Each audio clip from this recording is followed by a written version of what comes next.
Welcome to Samba Samba. Enjoy the video. You start by protecting your system. Create a restore point and save any critical files.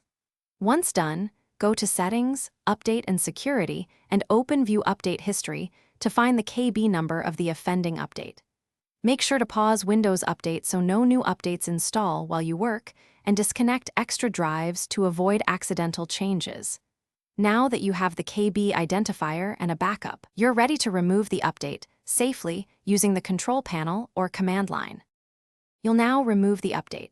For a GUI approach, open Control Panel, Programs and Features, then view Installed Updates and search the KB number. Select and uninstall. Alternatively, run an elevated command prompt and execute wusa/uninstall/kb, followed by the KB number. This is faster for precise removal. Make sure to run as administrator and watch for prompts.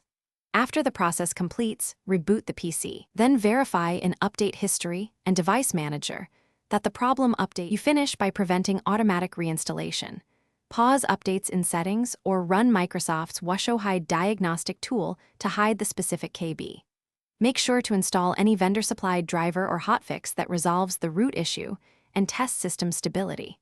If uninstall fails or Windows won't boot, boot into safe mode and try the uninstall again or restore the system using the restore point you created earlier.